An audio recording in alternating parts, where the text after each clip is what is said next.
et bienvenue pour ce nouveau numéro de Ça bouge sur les marchés. Et j'accueille sur le plateau aujourd'hui François Duchesne, PDG de la société Les Constructeurs du Bois, qui lance actuellement son augmentation de capital avec l'intention de préparer son transfert sur Euronext Growth. Bonjour François. Bonjour. Alors, étant moi-même natif des Vosges, ça me fait très plaisir de vous recevoir. François, Les Constructeurs du Bois, c'est un promoteur immobilier, pas comme les autres, fondé à Épinal en 2011. Pourriez-vous justement nous présenter votre société et sa spécificité dans le secteur de la promotion immobilière? Alors, ça me fait également plaisir de venir à Paris parler avec un Vosgien. Ah ben voilà, il faut le dire. Donc, Les Constructeurs du Bois, on a créé l'entreprise là il y a un peu plus d'une douzaine d'années, oui, avec la vocation de construire en bois, comme son nom l'indique bien sûr, mais on avait la volonté déjà, même si ce n'était pas très poussé ou médiatisé, de construire des bâtiments décarbonés grâce à l'utilisation massive de systèmes constructifs bois. Oui. Donc ça, c'est la principale innovation de notre entreprise. Oui. Et on l'a, avec le temps, un peu amendé, c'est-à-dire que j'ai voulu être le maître complet de ce qu'on fabriquait. Donc pour ça, j'ai intégré les équipes de bureaux d'études dans notre équipe de promotion. D'accord. Donc on est un promoteur, constructeur, équipé d'un bureau d'études qui réalise de A à Z la conception des projets, parce qu'on n'est jamais servi par soi-même. Exactement.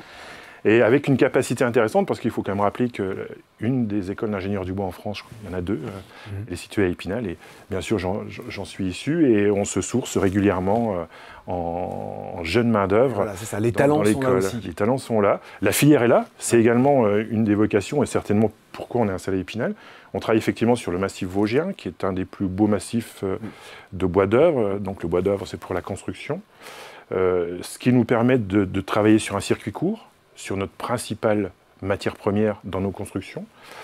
Et voilà, tout était réuni pour faire cette entreprise. Alors après, on a développé cette entreprise sur différentes gammes de produits. Bien sûr, le logement.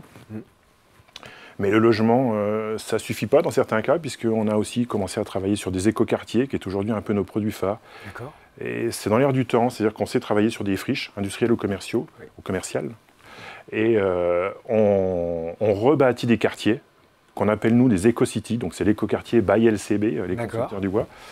Et dans ces éco-quartiers, on a la volonté de s'intéresser à l'usage, à l'humain, et après on bâtit, et on essaie de mixer les générations, de mixer les origines, et de ramener aussi un peu d'activité. On témoigne des éco-quartiers sur lesquels nous travaillons, où systématiquement il y a de la maison médicale, il peut y avoir de la microcrèche, il peut y avoir du commerce, du bureau. Et on mélange tout ça dans nos quartiers pour refaire avec l'appui de la commune avec laquelle on travaille, enfin sur laquelle on travaille, puisque ce sont des projets quand même privés, pour aller dans le sens de leur choix et de leur volonté de développement de quartier sur ces friches. Bon, ramener aussi du lien social, on sait comme c'est important, on a bien compris le positionnement du groupe. On voit que vous êtes justement d'ailleurs au cœur des préoccupations actuelles. Quelles sont finalement vos forces, même si vous en avez évoqué certaines, dans un secteur concurrentiel et dans un contexte aussi, il faut le dire, immobilier, qui est tout sauf simple en ce moment?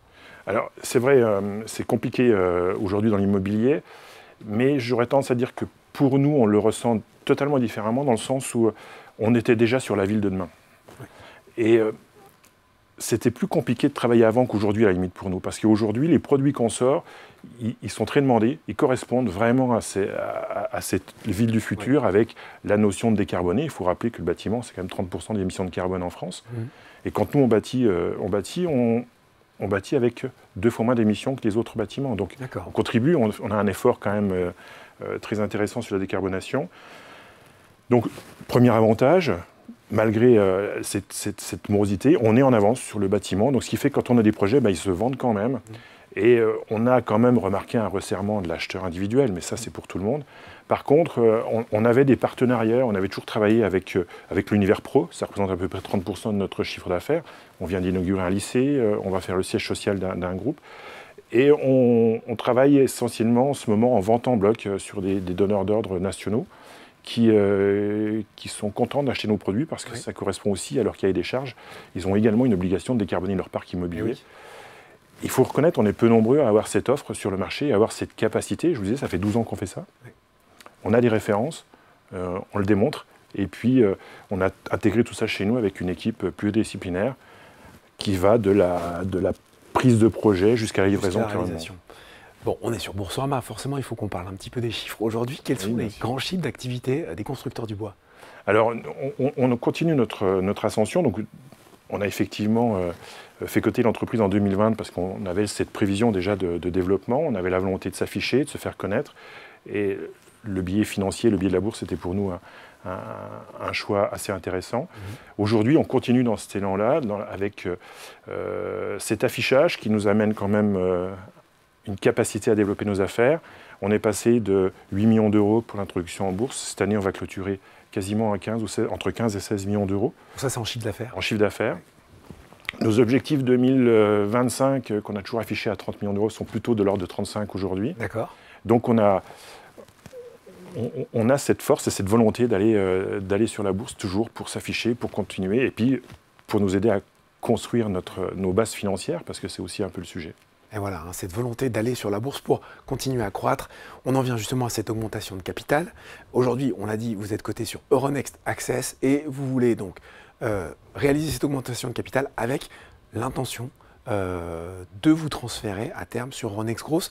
J'imagine, vous allez me dire évidemment, qu'il y a un double objectif d'accélérer le développement du groupe et aussi justement de lui donner peut-être plus de visibilité. Oui, tout à fait, parce qu'en fait, nos ambitions aujourd'hui dépassent la région, le département qu'on a évoqué, parce qu'on travaille sur tout le quart nord-est, et puis on commence à travailler sur la région parisienne. On a aussi quelques développements en cours sur Lyon, sur la région PACA, donc on a une réelle volonté dans les années à venir d'avoir un développement national et de travailler sur ce qu'on sait bien faire, c'est-à-dire notre écoquartier, l'EcoCity by LCB, avec notre rôle de promoteur aménageur. Donc voilà, la volonté de développement, elle est là. Et l'outil de la bourse nous semble intéressant pour cet affichage, pour cette capacité à croître. Et pour faire connaître cette belle aventure. Quels sont les objectifs que vous fixez, François, après, si tout se passe bien, justement, le transfert sur Euronext Growth? Qu'est-ce que vous avez mis sur votre feuille de route de dirigeant? Notre feuille de route est déjà bien écrite.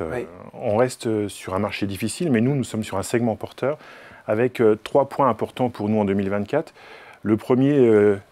livrer 150 logements dans nos écoquartiers à la frontière du Luxembourg. C'est un gros écoquartier sur lequel nous sommes engagés. Consolider et entretenir notre volume d'affaires et notre carnet de commandes qui dépasse les 500 millions d'euros aujourd'hui en portefeuille et continuer à verdir le bâtiment. Ça, c'est notre feuille de route 2024. Donc vous voyez qu'on reste très confiant quand même sur nos objectifs et nos capacités à faire. Ben voilà, un promoteur immobilier confiant, ça existe et ça s'appelle les constructeurs du bois. Merci beaucoup François Duchesne pour ces explications. Merci. Ça bouge sur les marchés, c'est fini pour aujourd'hui, mais on se retrouve très bientôt pour un nouveau numéro.